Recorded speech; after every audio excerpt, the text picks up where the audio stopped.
Muy buenas tardes, este es Carmen Enit Acevedo y esto es ¿Qué palo es noticia? Por Bonita Radio.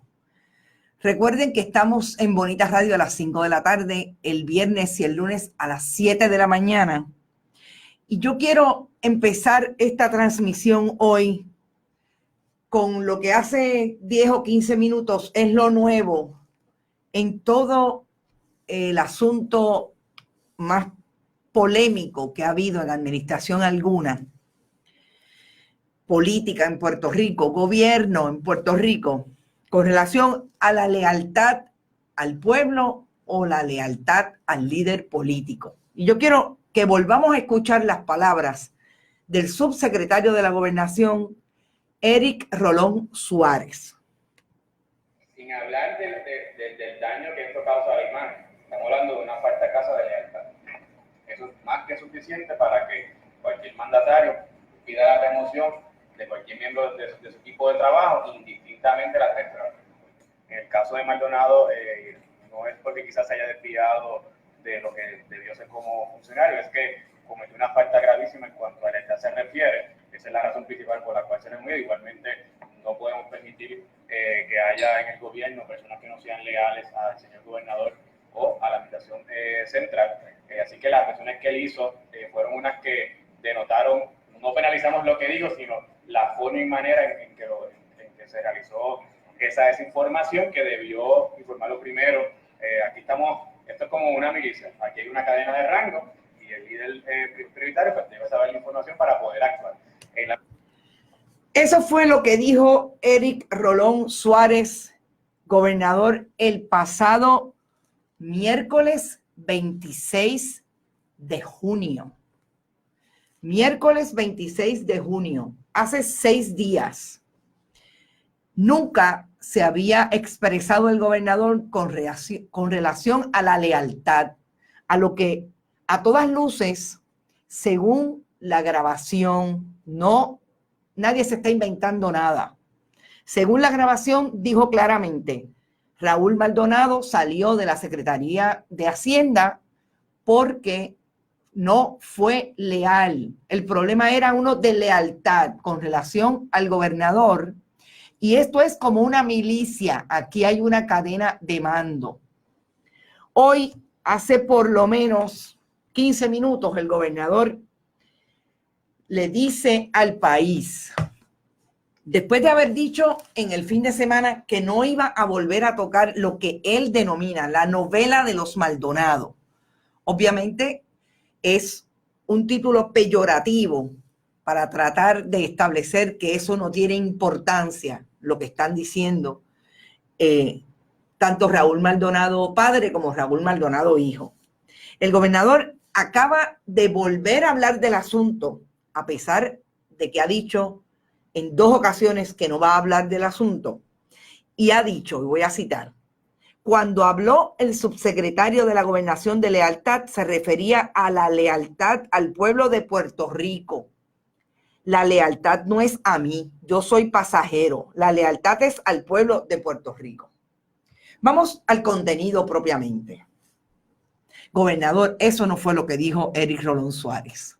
Eric Rolón Suárez dijo claramente que la lealtad era a usted como gobernador de Puerto Rico, que eso es lo que no se le va a permitir, lo que pasó con Raúl Maldonado, que fue primero a la oficina del FBI antes que decírselo a usted.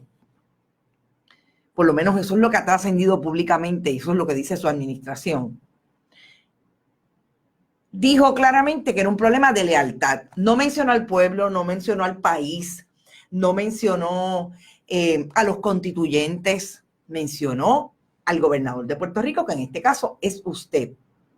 Y habló de administración. Y que yo sepa, esta administración no es de otra persona que dirija el país que no sea usted como gobernador.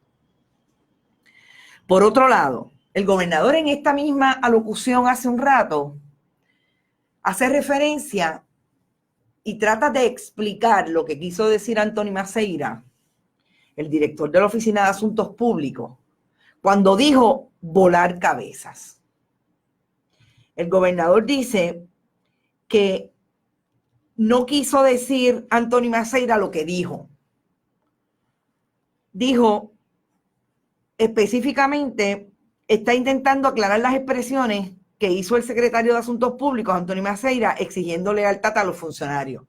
Fíjese que lo ata el volar cabezas a la lealtad. No, gobernador, es que no se puede atar, porque la lealtad al país es una cosa, a menos que no quiera decir usted ahora que lo que quiso decir Eric Rolón y Anthony Maceira es que aquí el que no esté de acuerdo con las posiciones que asuma usted como gobernador y su administración, se le va a volar las cabezas, lo que sería todavía más profundo, independiente del lenguaje. A mí me hubiera gustado que le hubieran puesto la grabación al gobernador. Gobernador, ¿dónde aquí dice? ¿Dónde aquí se lee? ¿Dónde aquí se escucha a Eric Rolón decir que está hablando del pueblo de Puerto Rico? No hay manera. Mire, usted lo quiere ver por donde usted lo coja, no hay manera. Y entonces vamos a la estrategia.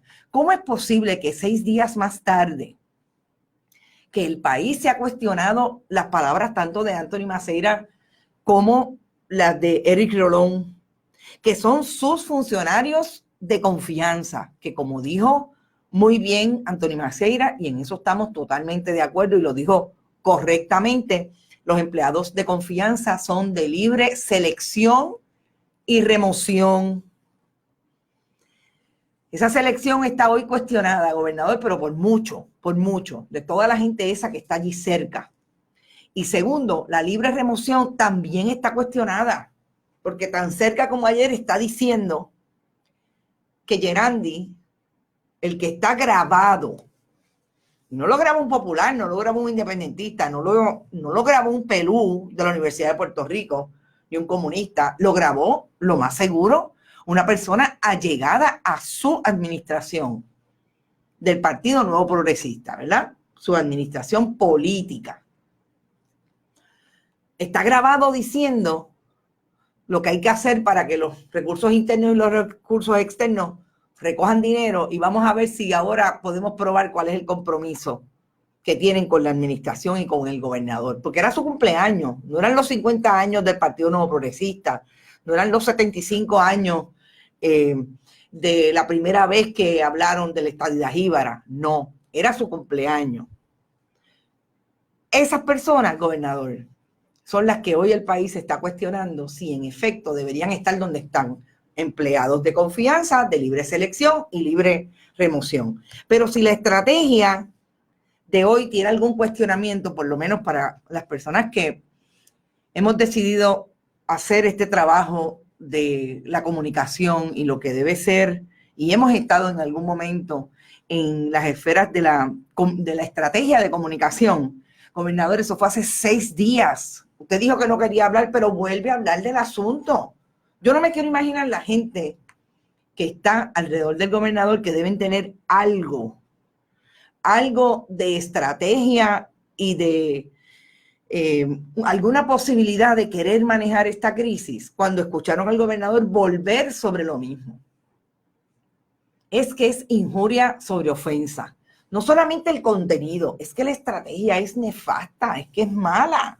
¿Cómo es posible que vuelva al tema que a todas luces es lo que tiene al país en vilo?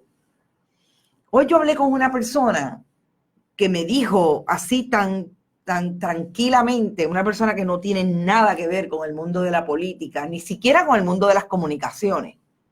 Me dice, es que lo único que estamos escuchando terriblemente es del desgobierno, de cómo esto se desmorona. Entonces vuelven sobre lo mismo. El problema es que cuando uno no tiene la estrategia clara y empieza a dar palos a ciegas, estas fisuras están por ahí. Y sobre todo, el querer, el pensar que la gente en Puerto Rico cree las cosas que están diciendo, que a todas luces tienen visos de no ser ciertas. ¿Cómo es posible que nos digan que Eric Rolón no dijo lo que dijo? Lo dijo, gobernador. Y es terrible, porque uno pensaría que aquí está todo el mundo más o menos claro de de cómo salir de esto, pero aparentemente no. Así que yo quería empezar por lo último, porque esta es la última información que acceso sobre lo que dijo o no dijo el gobernador hoy, sobre lo que se están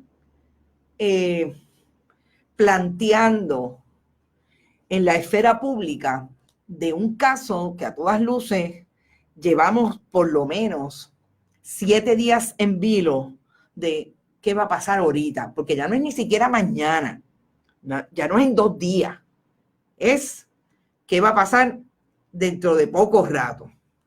Eso es algo que también es impresionante, porque aquí la gente pensaría, no, pues mira, ahora van a estar manejando la crisis, ahora pues vamos a esperar, no, mire, cada 2 minutos, cada 3 minutos, llaman a uno y le dicen, ¿tuviste la última? ¡Boom! Y ahí estamos. Y quiero saludar porque después estamos en mucho rato. Damaso Pérez Morales es nuevo en la lista, qué bueno que está por ahí. Gladys Vélez Martín, como siempre, eso no fue lo que dijo, una cadena de mando, exacto. Precisamente eso fue lo que hizo Maldonado, ya que sabía lo que iba a pasar si seguía la cadena de mando. Lourdes Ruiz, desde San Diego, California, sí, como una milicia, habló el inconsciente, no tiene filtro. Claro, esa es una buena mirada, Lourdes, y la semana que viene vamos a tener con nosotros a un psicólogo con quien vamos a estar discutiendo precisamente 2 temas. Si hay algo que los psicólogos deberían entender cuando atienden sus pacientes es ver cómo afecta el estatus colonial de Puerto Rico a la psiquis de los puertorriqueños. Por un lado eso, pero por otro lado le acabo de decir hace un rato que le voy a incluir otro tema y yo quiero que hablemos de la psiquis del corrupto. Yo estoy fascinada con ese tema y el jueves próximo, 11 a las 5 de la tarde, vamos a tener ese programa. Así que es importante que lo tengamos presente porque va a ser bien bueno. Osvaldo Burgos, qué bueno que estás desde los New York y echa para acá que tenemos que hablar. Virginia Billy Castellano, saludos Carmen. Estoy esperando que los Federico hagan su agosto en julio y se lleven a Rosemilia enredada. Ya mismo vamos a hablar del asunto de Rosemilia. Edna Rivera también está por ahí, así que un saludo.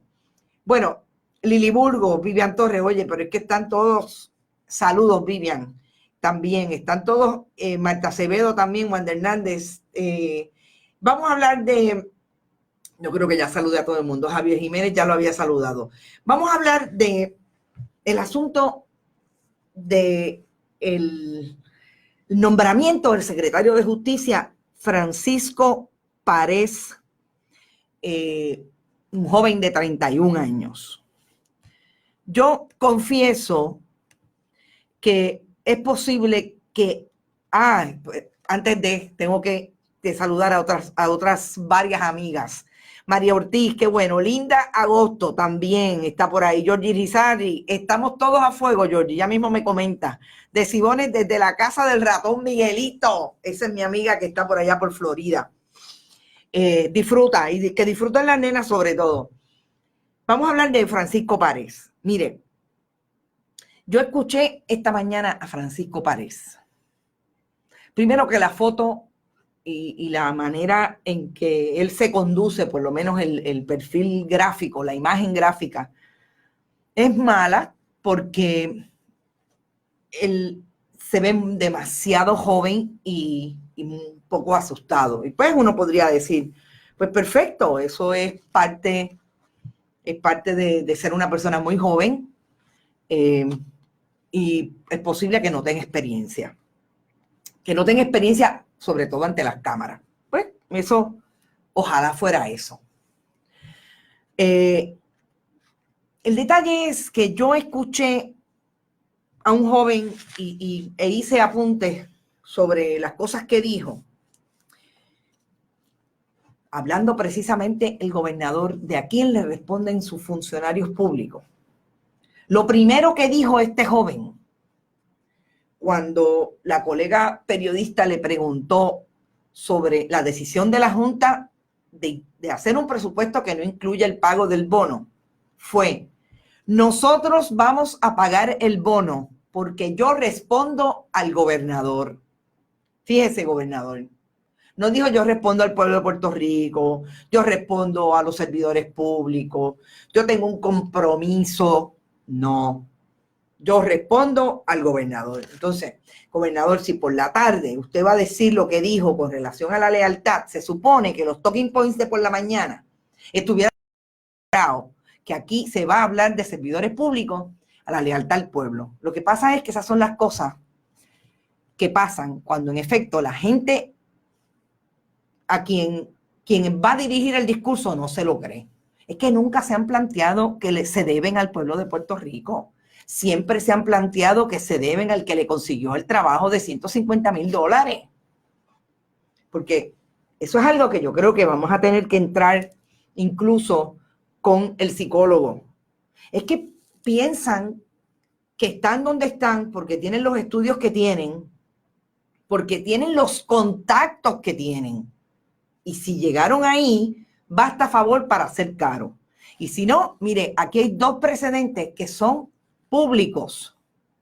Públicos, gobernador. Belén Sampaio, qué bueno que estás por ahí, que tú estás perdida. Público. De dos casos de alto interés público o de alto perfil público que se vieron en el Tribunal Federal.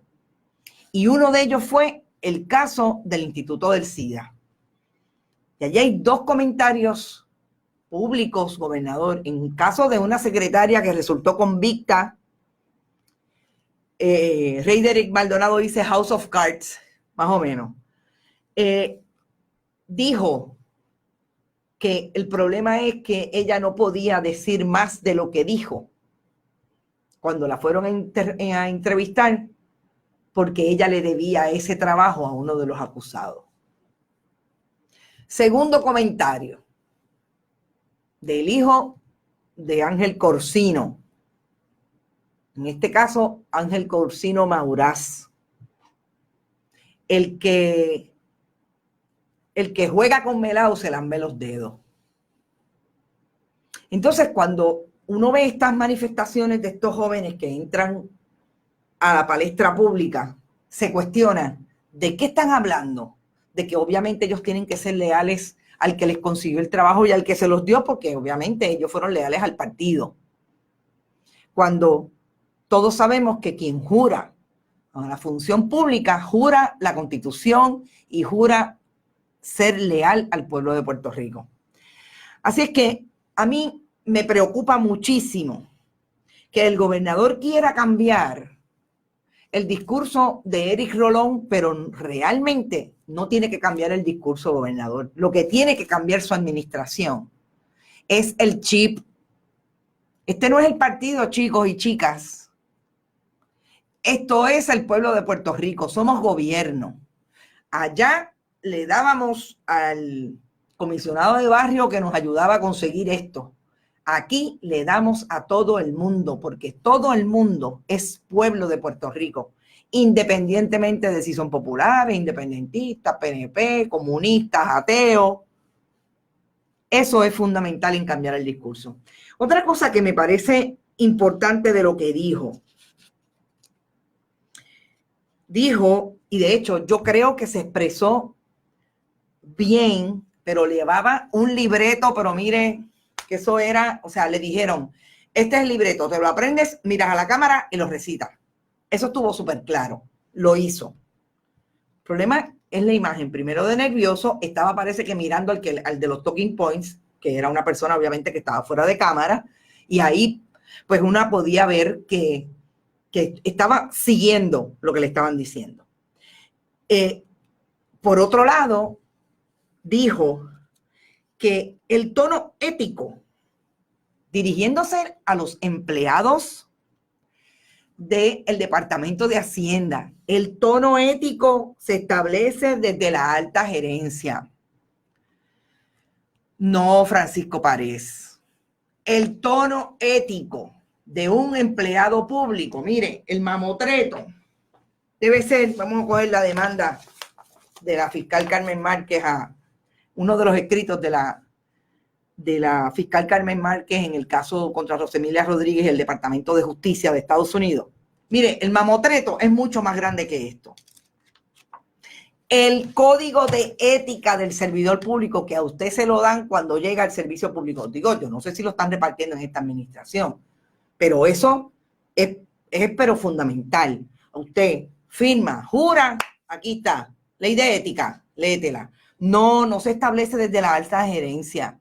Se establece desde una pieza legislativa, desde un proyecto de ley que se aprobó para establecer cuáles son todas las conductas éticas y antiéticas del servidor público. No lo establece la alta gerencia. Este no es el Partido Nuevo Progresista, este es el gobierno de Puerto Rico. Y como tal, tienen que ajustarse. Así que yo creo que lo mejor que podría hacer la gente que está manejando la crisis es meter a estos funcionarios públicos, los que quedan en el gobierno de Ricardo Rosselló, y cambiarles ese chip. Mire, eso no se hace con proyectos de comunicación.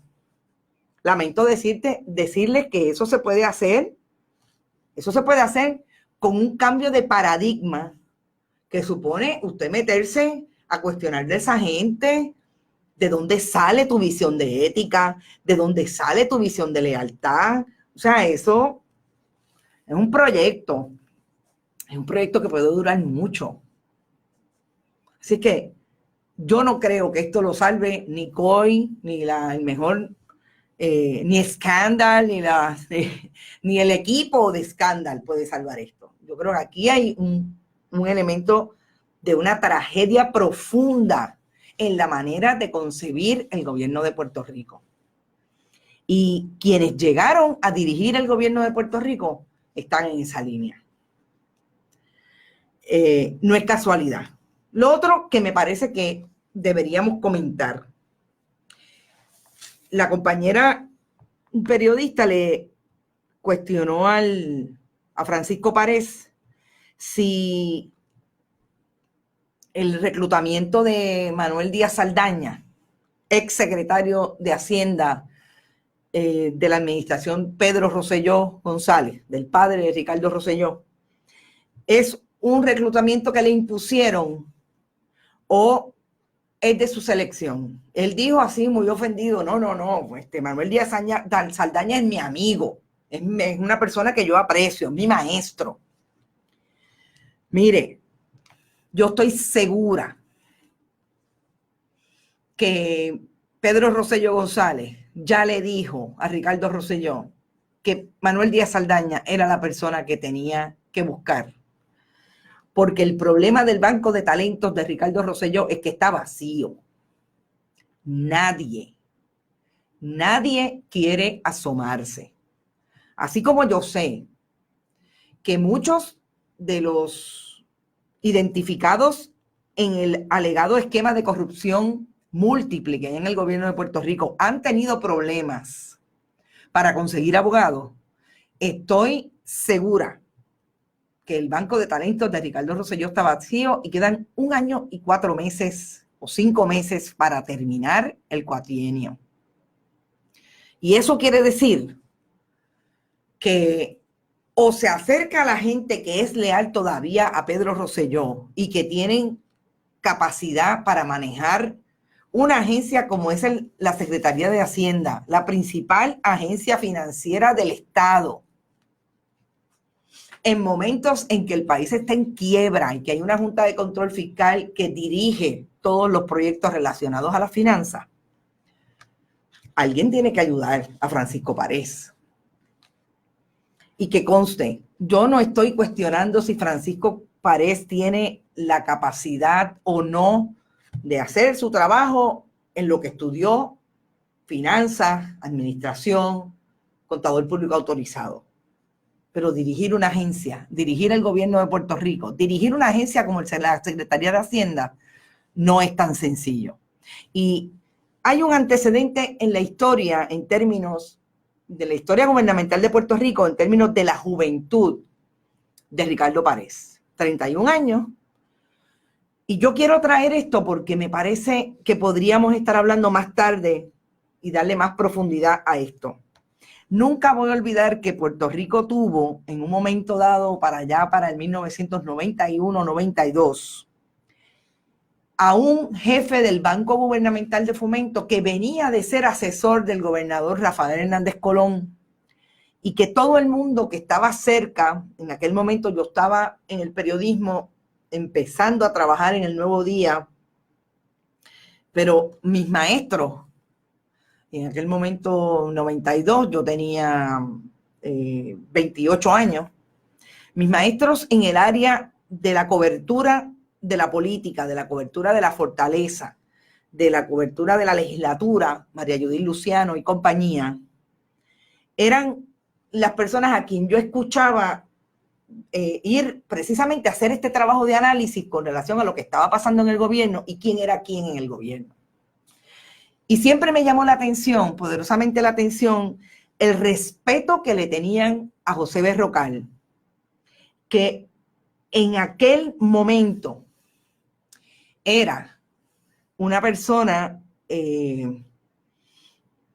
muy cercana al gobernador Rafael Hernández Colón y que tenía 35 años cuando fue presidente del Banco Gubernamental. De hecho, es el presidente más joven del Banco Gubernamental de Fomento. Y anteriormente a eso llevaba 4 o 5 años trabajando con el gobernador, así que 27 años desde que estaba en la esfera pública. Voy a interrumpir un momento para decir algo que me dice Marta Acevedo, que Manuel Díaz Saldaña no reaparece ahora o no está ahora. Estuvo de asesor de Teresita Fuentes, así que eso no es nuevo. Pues es más interesante todavía, Marta, porque ese muchacho ha dicho con la boca de comer que él fue el que lo trajo porque él es el que lo conoce. ¿Qué está pasando en esta administración? ¿Por qué no podemos decir la verdad? Porque Teresita Fuentes sí es de la estatura profesional. Ojo, en términos del tiempo que llevan en la función esa de trabajar como CPA, etcétera, etcétera, de Manuel Díaz Saldaña. Diferente en lo político, porque no olvidemos que Manuel Díaz Saldaña estuvo los 8 años de la administración Rosselló, y no me lo dijo nadie, se lo pregunté yo cuando los múltiples casos de corrupción que se estableció en el caso de Víctor Fajardo, que se le pedía dinero a los jefes de agencia o una cuota a los jefes de agencia. Yo se lo pregunté y ni les cuento la gaguera que le dio, que casi no me puede contestar. Así que no estoy poniendo a Teresita Fuentes desde esa posición, porque que yo sepa, esta es la primera vez que Teresita Fuentes, bueno, la segunda vez que Teresita Fuentes viene al gobierno, y nunca la he tenido relacionada en ese mundo terrible de la política partidista para obtener una posición en el gobierno de Puerto Rico. Así es que eso no es secreto, exacto, pues es peor entonces. O sea, él dijo, y lo escuché y lo vi, que había sido él que lo había traído porque es que él es su amigo y su mentor. Así que volviendo a José Berrocal, ¿por qué me parece que es diferente?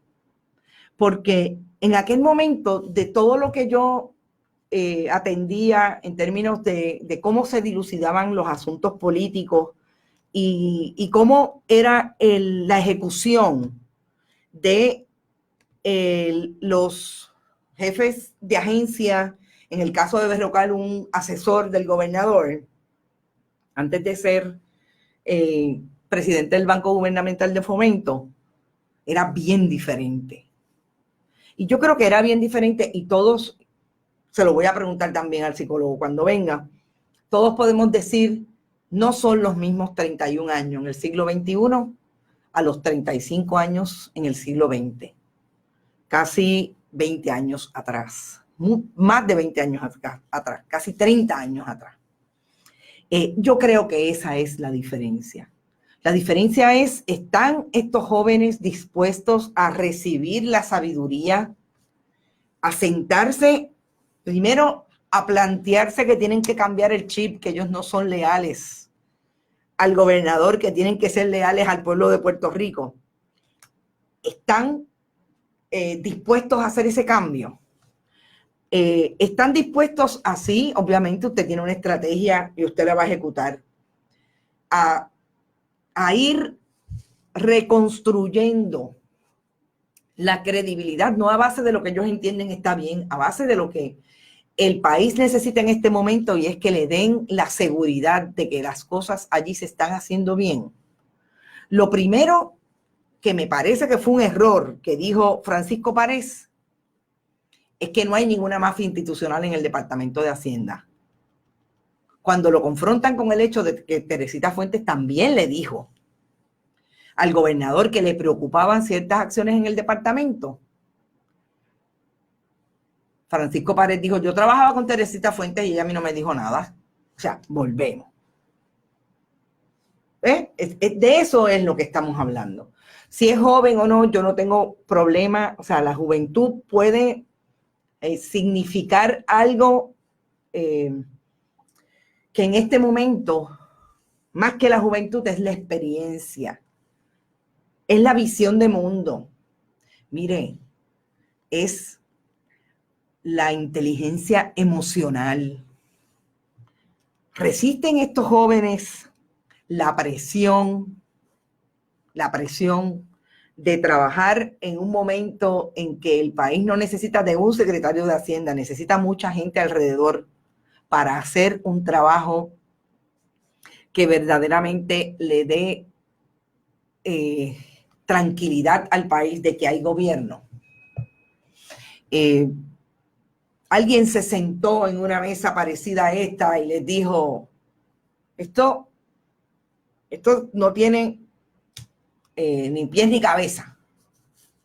No tiene. Y nos hemos equivocado en esto. Vamos a ver cómo lo componemos. No sé. ¿Y qué edad tenía Hernández Colón cuando fue secretario de Justicia? Creo que 29, pero estoy de acuerdo. Eran otros tiempos. El problema es ese. Yo no, fíjate que, Marta, y gracias por establecerlo, 29, 35, estamos de acuerdo. Es el asunto de cuál es la actitud para recibir la sabiduría del otro o la otra. Es la inteligencia emocional. Estas contestaciones de este joven hoy realmente a mí no me dieron luz de que es una persona equilibrada en términos de lo que se necesita para dirigir una agencia en un momento como este. Puede ser un segundo, puede ser un tercero, como me decía una amiga hoy, pero secretario de Hacienda, que ya dijo que sencillamente Natalie Jaresco y la Junta de Control Fiscal no son su jefe es el gobernador de Puerto Rico y él va a pagar el bono. Yo quisiera saber. Y fue una cosa que también me confronté con la pregunta cuando lo escuchaba. Él está dispuesto a cogerse la cárcel porque la juez Taylor Swain es la única que puede establecer si el gobierno de Puerto Rico paga o no paga ese bono. Y si la Junta va y dice el secretario de agencia está en desacato con relación al presupuesto y a las órdenes del tribunal, y el gobernador también desde el secretario, porque él es el que desembolsa, o ahí va a establecer la defensa de obediencia jerárquica. O el gobernador me dijo, como él es mi jefe, él me dijo que no. O sea, todas estas cosas están ahí. Néstor dice, es un chamaquito. Eneida, ninguna confianza. No aceptan consejo ni guía. Ellos se inventaron la rueda. Eso es un problema de muchos de estos jóvenes que estamos viendo en el ejercicio del servicio público. Mire, yo siempre he dicho que el que llega al servicio público, y me estoy pasando, pero tengo que plantear algo sobre el asunto de Rosemilia Rodríguez y la fiscal Carmen Márquez, que está dilucidándose hoy por otros medios y me parece que debemos comentar. Está por ahí Merian Duprey, y esto es Atlanta. Qué bueno que estás por ahí, Merian. José Betancourt, Daira Mil también. Oye, la diáspora está encendida. Estaba comentando el asunto de si se dejan o no.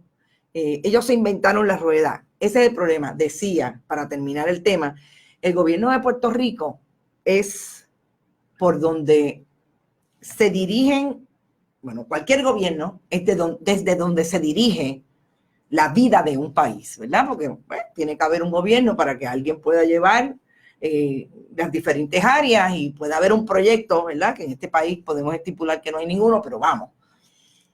Quienes entran a dirigirlo deben ser las además de mentes privilegiadas, la gente que tiene capacidad para manejar el otro y la otra, la gente que tiene inteligencia emocional para manejar las frustraciones. Ustedes saben las frustraciones que se tienen todos los días en esas agencias públicas, desde arriba hacia abajo y desde abajo hacia arriba.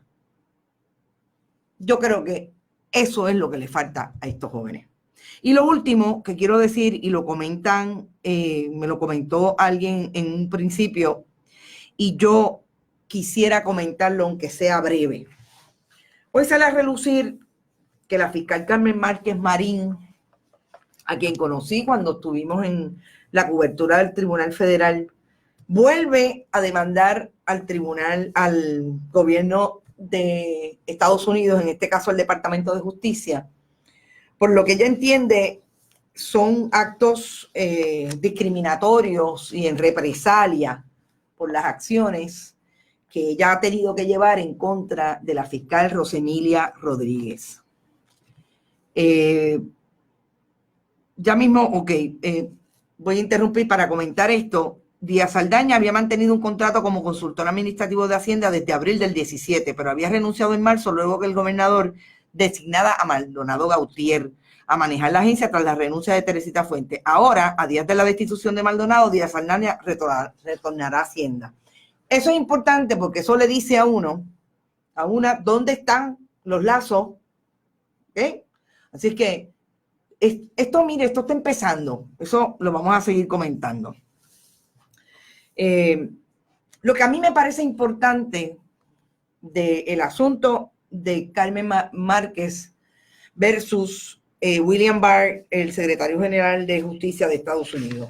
Dos cosas que me parece que este documento, que es el documento que radica la demandante en oposición a la petición que está haciendo el gobierno de Estados Unidos, el Departamento de Justicia, para que se desestime la demanda.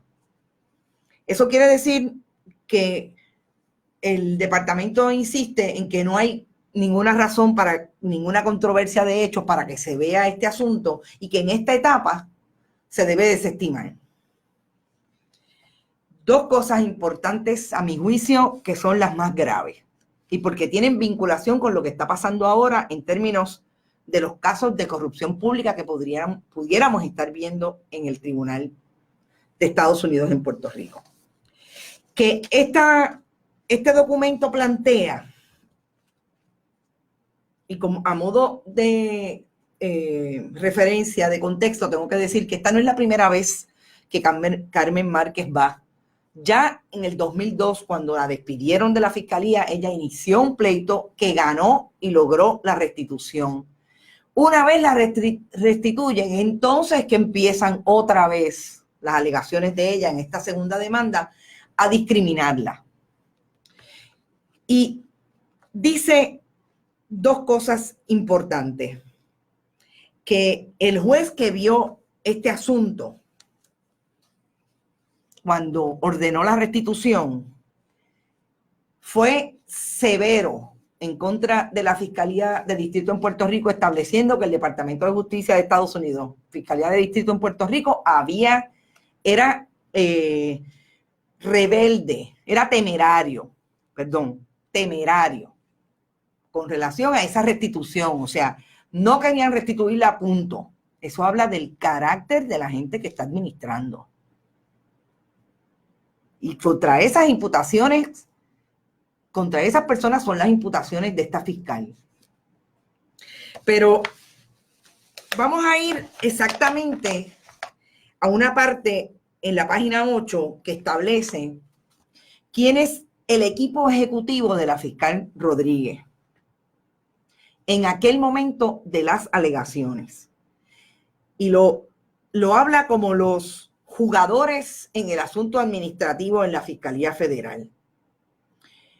Están hablando de Rosemilia Rodríguez, obviamente, que era es la fiscal de distrito, María Domínguez Victoriano y la Special Counsel Jacqueline Novas.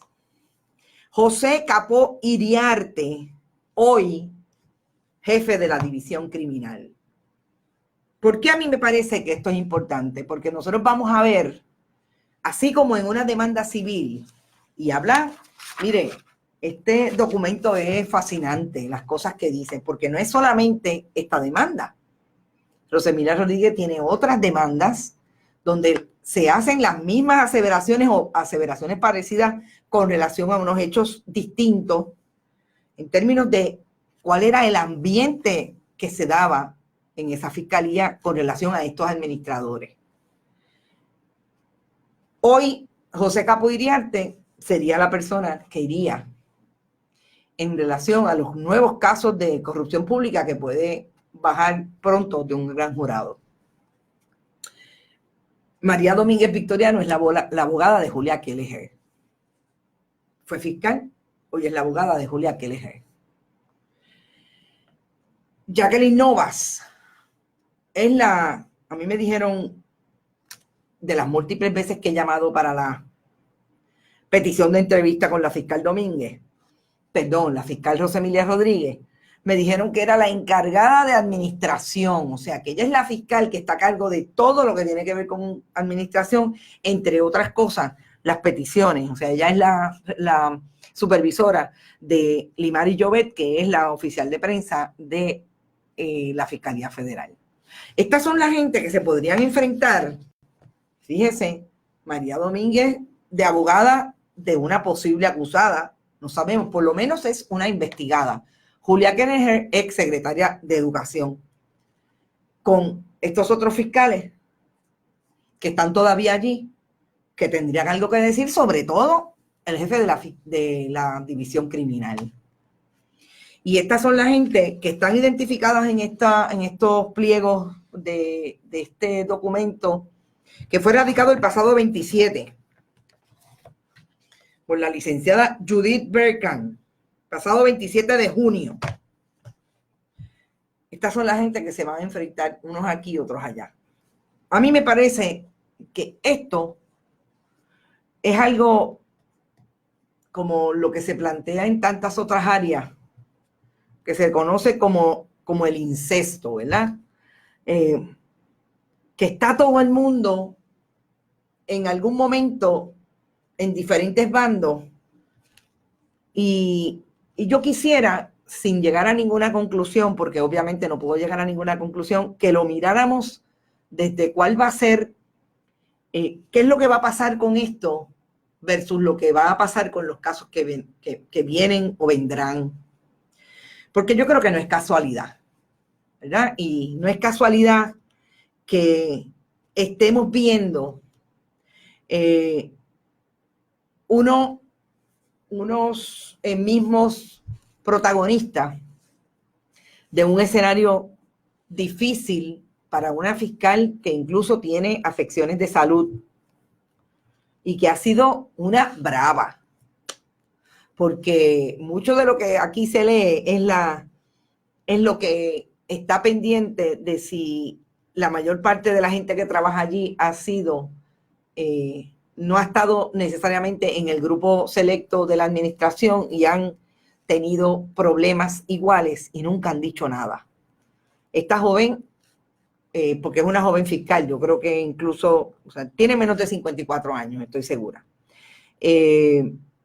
Ha sido consistente en llevar su caso. Aquí lo menos que se plantea es que a pesar de que esta joven dijo desde el día 1, desde el 2002, cuando empezó como fiscal de distrito,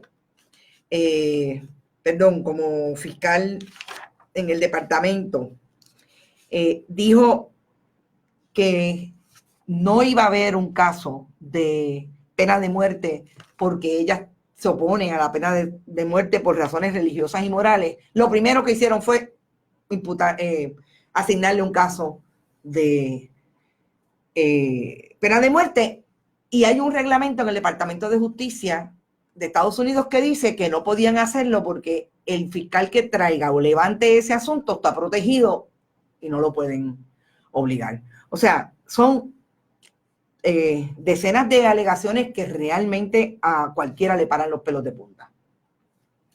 Así que yo creo que tenemos que estar, pues, yo como siempre les digo, ponlo en la nevera porque esto viene. hay unos personajes y yo voy a terminar de leer este documento y mañana de otras informaciones que aquí se den, vamos a llamar la atención porque yo creo que no es casualidad que estemos viendo otros funcionarios del Departamento de Justicia atendiendo asuntos de crimen de cuello blanco en este momento, en un momento en que se alega que es múltiple el escenario de corrupción pública y que van a ser aparentemente fiscales de otras jurisdicciones con fiscales de Puerto Rico. Dice Marta, en tu opinión, y toda esta novela se quedará también en nada. Yo no creo, Marta, yo no creo, independientemente de lo que nosotros todavía no sabemos, que es lo que podría imputarle algunos oficiales del gobierno o las mismas agencias federales a Raúl Maldonado habiendo salido del gobierno.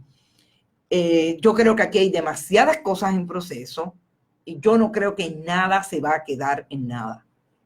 Yo creo que lo más importante que tenemos que hacer es ese mapa de eventos que cuando usted los tira en esta mesa tienen conexión entre personas y sucesos.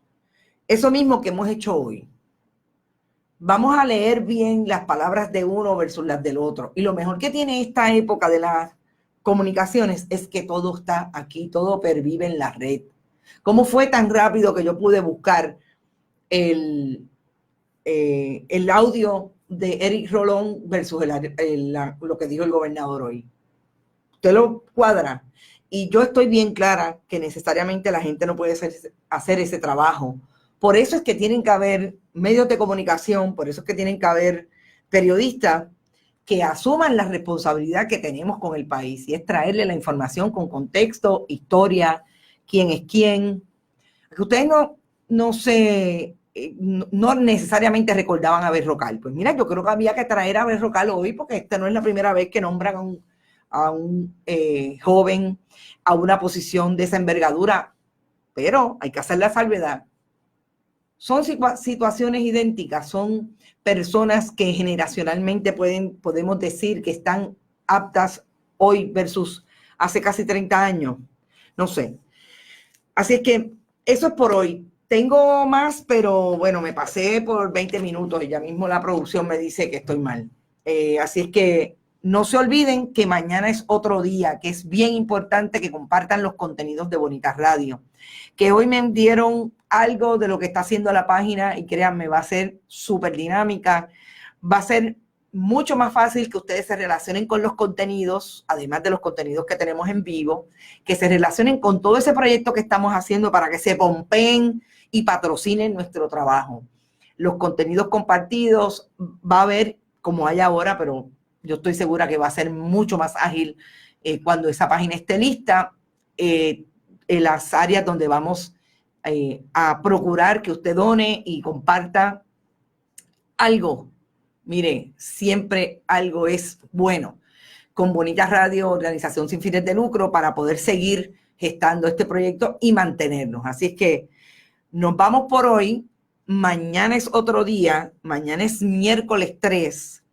Y a las 5 de la tarde volvemos.